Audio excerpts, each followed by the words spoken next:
Oh hey! I feel like recently on my channel I'm enjoying going back to my roots and doing videos I did when I first started out my channel, just because I feel like I strayed away from it a little bit, just trying to do whatever I thought would do well. But in reality, I love giving big sister advice. I love being cozy, comfy, I love doing my makeup, and I love helping you guys and helping you guys shift your mindset, or reassuring you guys that you're all doing amazingly. So I feel like it helps me convince myself that I'm doing okay too. That's a really complicated way of saying. Today's video is going to be a big sister chat and we're going to be doing my makeup.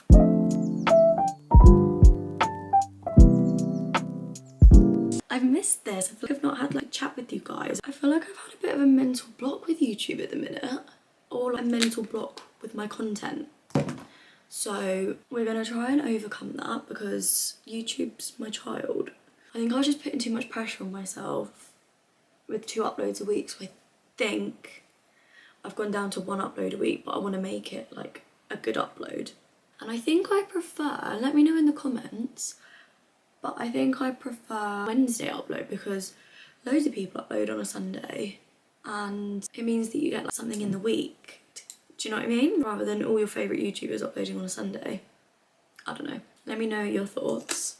I recently got sent this from Rimmel and it has literally taken over my makeup routine. I'm literally obsessed with it.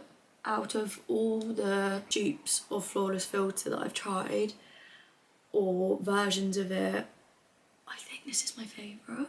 Even over the actual Flawless Filter, because it just like blurs and perfects your skin. Whereas I feel like with the actual Flawless Filter, it shows my imperfections more, which obviously I'm not here for. I'm not vibing with that. I filmed a video like this last year and I thoroughly enjoyed it, so I thought, why not come back, do it again. I uploaded it on Christmas Eve last year, I believe, or New Year's Eve, one of the two.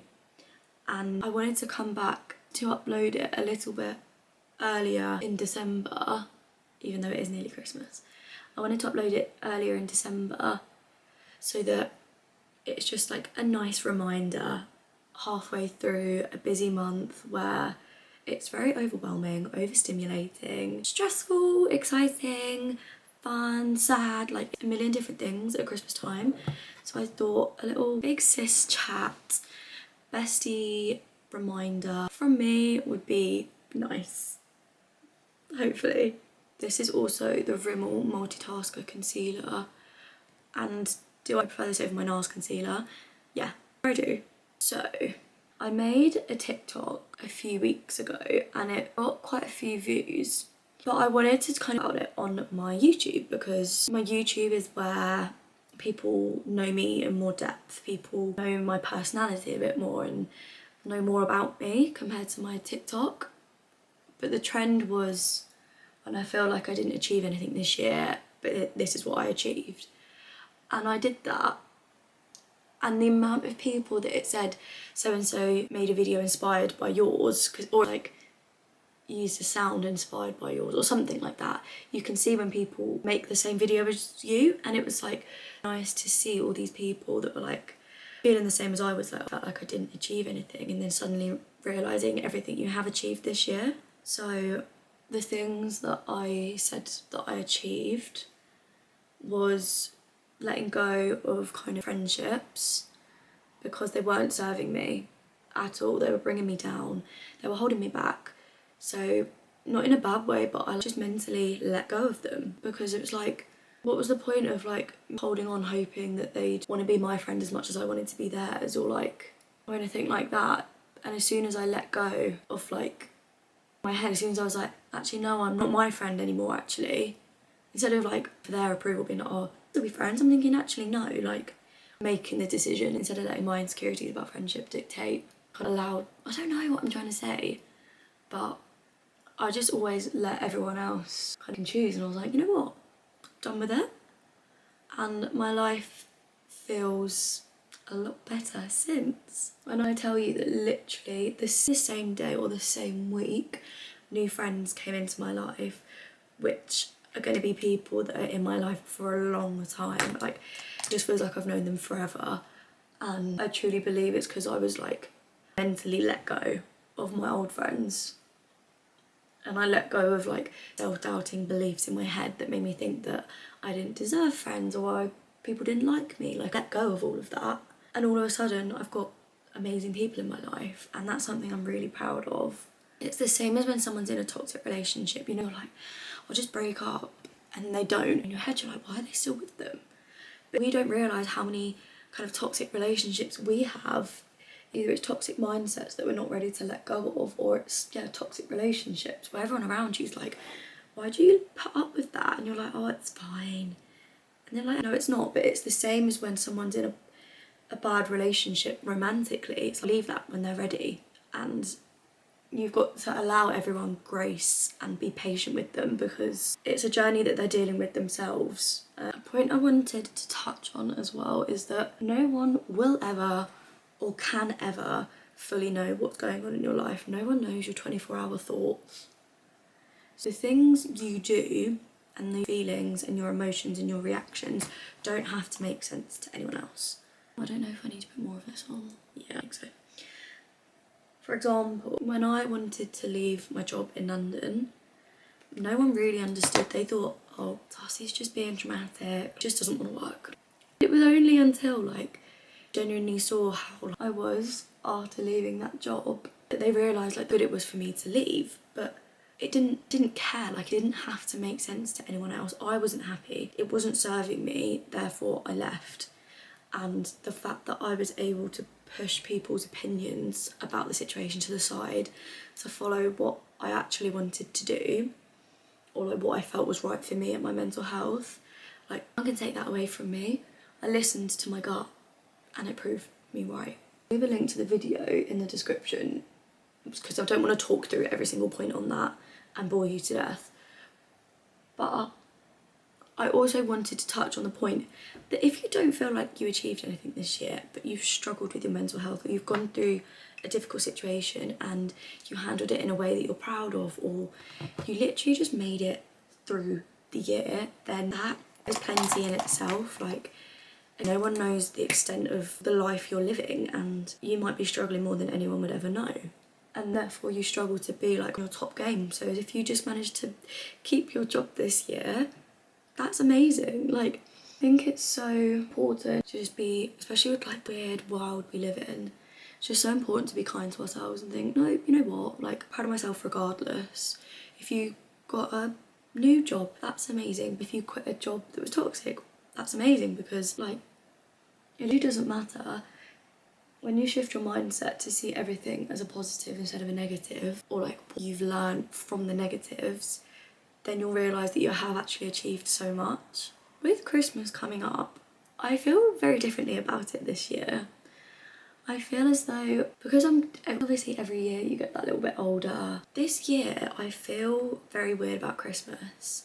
I haven't done anything that deserves presents. Like, people stressing about money and getting worried about buying me presents. Like, I don't need presents, and I don't know, I've all of a sudden I feel really shallow asking for presents this year, and I don't know whether that's me being too hard on myself. I'm excited to see all my family and spend time with them. I don't know, I don't want to like away from like Christmas magic, because some people love buying and giving presents to people, and obviously I'm grateful for whatever people want to gift me, but I don't know, that's not me being like screwed, because I do love Christmas and I love the festive time and I love buying people presents and that sort of it. But when you actually think, it's like so much of it has just been capitalised into marketing and overconsumption and stuff, that I'm like, how much of this is because I feel like I need to buy them a certain amount of money, like them something of a certain monetary value? Like, I don't know, I'm just feeling a little bit weird about Christmas. I haven't even told you what I'm getting ready for. I am going to Camden in London tonight. Me and my boyfriend are going to watch, I'm going to butcher the name, is it Berlioz? They've got an event on at Coco in Camden, so I'm so excited. I had it, completely forgot. I don't know how, because we were so excited, and luckily I put it in my calendar, and I know I put stuff in my calendar, I don't check my calendar, but I happened to check it, and I was like, I noticed yesterday with Frank Henry, like, oh my god, did you know we've got that tomorrow? He was like, I completely forgot. So it's a bit of an unexpected surprise, which is lovely. It's currently 2:15 and I've just kind of flicked my hair in and then obviously doing my makeup now. And then we're doing a little, we've got like different ways we're going. We've got to stop off somewhere in Fulham on the way because Henry needs to get a Christmas present for someone. And then yeah, we'll head off to Camden and get dinner at some point. I really fancied going to get a flat iron because the mac and cheese they do is so good. But I don't think there's one near where we're going. But I'm sure there's plenty of other gorgeous food places. So far all my products have stayed the same apart from my multitasker, I think. What do I do next? Oh my god, is it literally just, no, blusher.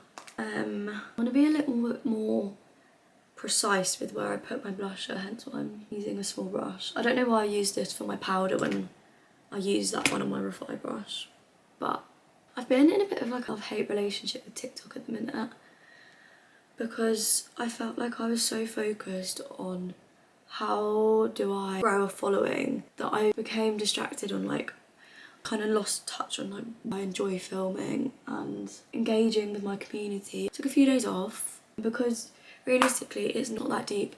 No one is gonna care if I don't post my 30-day challenge for a few days because I've got a very small following. I doubt people even watch it. I doubt people are gonna notice that day 14 is a few days late, do you know what I mean? And kind of realising that, taking some of the pressure off has been really nice and figuring out ways that I work well. This is something really random, but I love putting a little bit of blusher on my eyelid. You know, it's like colour theory. Oh my god, no, does that look really pink on camera? But in real life, it just kind of looks like I've put like a nude colour on my eye. But we'll soon find out. I just won't put any more on. Next, we're gonna do highlighter. Oh my god, no, that does look really pink on my eyes. Just whack loads of this on and hope for the best. There we go, that brightened up.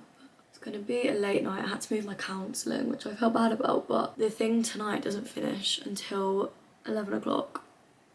By the time I got home, it'll be like 12:30, 1. And I just knew that I would not be in the mood for counselling at 9:30 tomorrow morning. So luckily she had space. Glowy, cute, I love it. Okay, just eyes. Where's my eye stuff? I want to know your guys's. Let me know what your plans are for New Year's. Feel very symbolic about New Year's Eve. I feel like I want to spend it with people that mean a lot to me and I want to be intentional with who I go into the new year with. Because why would I want to go into a new year like a fresh slate with that I actually don't want to spend time with it. I feel like New Year's have become very symbolic to me and less is more with it for me because every time I did something really big I ended up not enjoying it. Whereas when I just do more chill stuff, I just enjoy it a bit more. Cute. I might just curl them a little bit more. I'm really excited to have a few drinks and like be with Henry. I feel me and him haven't had a date night in so long. I might be completely lying, but I just don't feel like we've had a date night in a while. Brown wing as always. Oh my god guys, I got tagged in a TikTok and it was like, tag your favourite YouTuber. Tell me how I nearly cried. I literally nearly cried because I know there's like nearly 1,500 people in here. I don't know, the fact to me, because social media's tried to persuade us that that's such a small number even though it's very big, like 1,500 people is a lot of people. But like I don't think my mind that like 1,500 people have watched me subscribed to me. Like, and the fact that people would then make a video to say how much they like me, I don't know, it just literally warmed my heart. I feel like I've asked you guys to comment literally loads of different things, but that I mean it. My goal is to be people's comfort creator. So you could let me know what content would be like a dream to see from me. Like what would you be like, oh that's the perfect video that I wanted to watch from Darcy. Because, oh my god, I found my tweezers. These have been lost for ages. But they were in my makeup bag, I just clearly didn't look enough. But yeah, let me know what, let me just like, oh I love when Darcy posts stuff like that because I just get caught up and I don't know. FanFest has been my favourite mascara at the moment. I feel like I went through a phase, it was Roller Lash. Maybe that was more in summer because you know, you just do live makeup in summer, don't you? and I went to visit my friend at uni at the weekend and we got pictures on her digicam. My lashes looked great. I was like, God, these are photographed well. Because you know, by the end of the night you assume that your lashes would just like have dropped. They hadn't. I was so over the moon. Oh my god, I can let you know my new fave lip combo as well because I feel like that's new. Uh-oh. Okay. I need to fave lip combo right now. If I can find it. Oh my god, where is it? Oh my god, I'm literally on a time crunch as well. That's right there. It's Rimmel's 90s Nude lip liner. And there, this Armani gloss. Look how gorgeous it is. Right, I'm literally on a time crunch now. It's just like my perfect Your Lips But Better nude gorgeous lip combo. And I love it. But that rounds up today's video. Thank you so much, guys, if you watched the whole way through, if you subscribe to me, if you're a follower of mine. It doesn't go unnoticed at all. I love you guys so much and appreciate my gorgeous community so much. Like, I'm literally the luckiest girl in the world, and 2025 is going to be our year. It's going to be all of our years. I feel it. We've put the work in this year. Everything will be good. So yeah, thank you so much for watching. If you did enjoy, please like, comment and subscribe, and I will see you in my next video. Bye!